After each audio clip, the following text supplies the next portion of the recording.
First of all, Jack, reaction to the Betfred Cup draw, Dundee and a couple of teams to the Highlands.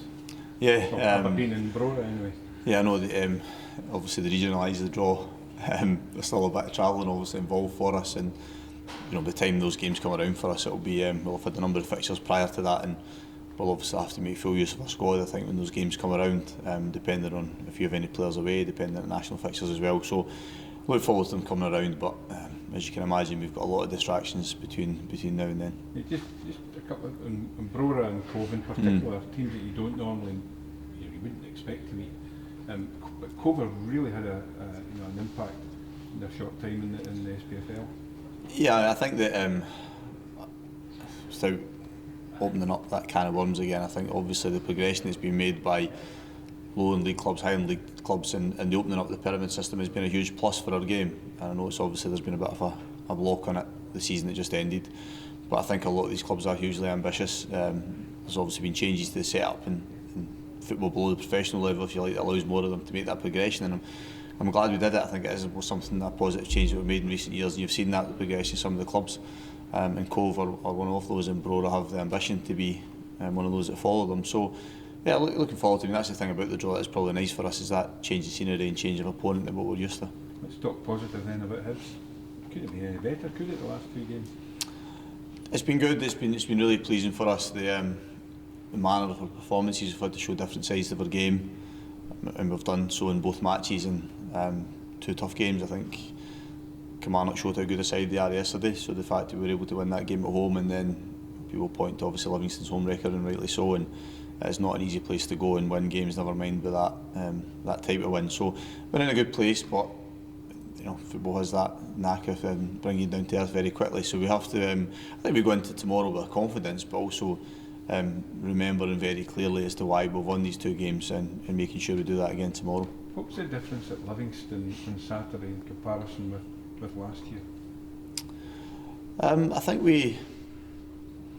think our appetite to do what you need to do to give you a foundation to win a game there was evident throughout the course of the whole game, because you are forced to defend your box from open playing from set pieces, and they do it very, very well, and they condense the game into tight areas, and so I think our willingness to do that, and then also our understanding that for us to make the pitch as big as we could in possession, so we got both sides of it right, but the players deserve all the credit for that. So I think it was good, because I felt as if we'd learned from that defeat in the end of December, and we were, the result was very obviously better, but just the manner of performance was completely different. Livingston surprised a lot of people when they came up. Can there be any surprises with Dundee United? Because they've started the season as well, on the front foot. Well, I know I've heard Mickey saying that as a club they'll have the ambition to certainly make an impression because of the stature and the history of the club, and I think what often happens is promoted teams bring an early season enthusiasm and energy to the play. It often happens, and if you get off to that type of good start that energy and enthusiasm can bring, then it can give you that platform to have a good season. And so they've already done that with the opening 2 fixtures, and they'll look to continue that. It's up to us to hopefully put a dampener on that and quell that enthusiasm that they have at the moment.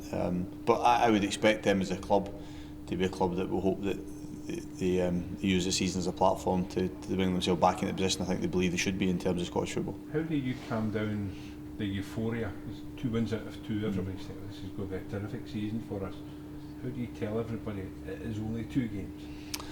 Yeah, I mean, it's easy for me as a manager, because you just move on to the next game, and I'm nearly 250 games I think into this job, and you don't really get the chance to enjoy it. You just move on to the next match, and for the players I think it is just what I said at the beginning about you want to make sure that they are confident and they have a certain amount of swagger about their play because of the recent performances and results, but it has just been reminding them constantly why they've achieved that, and if you can get that balance right, then you're in a good place. So I spoke last week in very different circumstances about how sensible I believe the group are here, so and again from a different perspective I believe they'll have no issues that way. I think they're grounded, I think they understand what they've done well in recent weeks, and they'll look to continue that on Tuesday.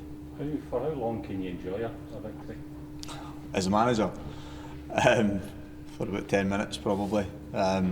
Yeah, I mean, I'm saying you don't enjoy it, of course you do enjoy it, but I think what you find as a manager, even the immediate euphoria surrounds a victory, you don't even get to enjoy that, because you have to come and speak the media after the game, and quite often by the time I return to the change room, it's half empty or 3/4 empty. So just a very different feeling. I think you have a feeling of satisfaction at times, but ultimately it is your job, and so especially when you have such a quick turnaround as this week, your focus immediately turns to the next game. Have you come across Mickey Millen before in your career? No, obviously I've been aware of him for a while, not just when he moved back up to Scotland, because I've always had an interest in what other managers and coaches are doing, and I think particularly those that are Scottish that move to other countries.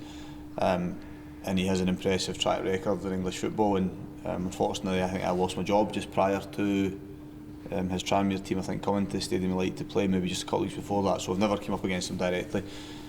So I look forward to doing that tomorrow. Good to see another face in the managerial position here, and another challenge for you.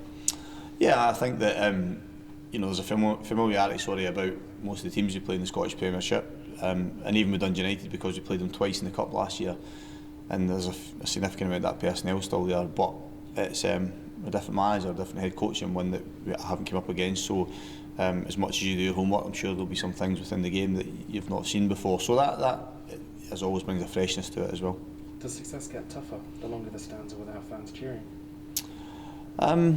No, I mean, I said this I think prior to the opening game, that it will never not be a huge miss, and I think we all still yearn, because it still feels very, very different for us. But the truth is, once the first whistle goes, I don't think players and managers and staff are too aware, and that isn't in the most respectful way, because you're so focused on doing the job at hand. And I think the players have maybe been surprised how much they've got on with that, because it is competitive. They want to win points, and even for me in the technical area, I think you become so consumed by the game that you're completely unaware of what's going on around you. But that's always been the case. I think if you ask guys that play in big stadiums and coach and manage in big stadiums, they will say that you become so focused in the game, or you should be so focused in the game. So no, I think we've adapted, and we've just got to keep doing that, but we'll still yearn for hopefully in the near future when we can get supporters back in the stadium. You touched on it earlier, Dundee newly promoted, so they've something to prove. How much of a threat do you think that makes them, potentially? I think when there's a squad that are used to winning games, albeit they've had this longer break, if you like, between being champions and then starting the new season, but they're a squad that has been used to winning matches, and that in itself is a great thing to have. So when Mickey's taking the job, he's working with players that have a winning mentality, and then they've started the season in the manner done, which they'll have grown in confidence from. Particularly Saturday's result, going to Fir Park and winning in the manner they did, I think they'll have grown in stature again. So we know how difficult the match is tomorrow, because I mentioned we played them in the Scottish Cup last year and had a difficult game at Tannadice as well when they were in division below. So they all are in the Premiership, but for us, we're viewing every game at the moment as an opportunity for us to keep putting points on the board. Jack, it didn't take long, obviously, for Kevin to show what he can do in the Premiership. How much do you think that will help him, the fact he's got to the market and so emphatically, so quickly? Yeah, it is important. I said post-match that I'd been pleased with his performance level in the opening fixture as well, but it always happens that when you bring strikers are always judged on goals, and when you bring a player in for a transfer fee nowadays, then that pressure is heightened. So the fact that he scored so early into his career and in the manner he did with scoring a hat-trick on Saturday, he's not a player that lacks in confidence. I think he said this, he's backing himself, which I like, and I think that's the reason why we wanted to bring him here as well. But it helps, it undoubtedly helps, and I just get that feeling from him and Christian at the moment that they're enjoying playing together, and that's something hopefully that will continue to grow. And do you feel, even this early on, that you do have the right blend now? Yeah, I'm pleased with where we're at as a squad. I think we've not recruited in terms of big numbers, but we feel as if the players we have recruited were in important areas. There's arguably still one or two areas that I think we would strengthen in if we could, but we've got a good balance about us. And that attacking threat and the introduction of Alex into the squad has just helped us give us a greater balance, but it is very early for us, but hopefully we can continue in the same vein we're in at the moment. We saw the chairman at training today, he's going to be here for the next 2 months, he said. Is that a good chance for you two to work together on what your plans are for the club going forward?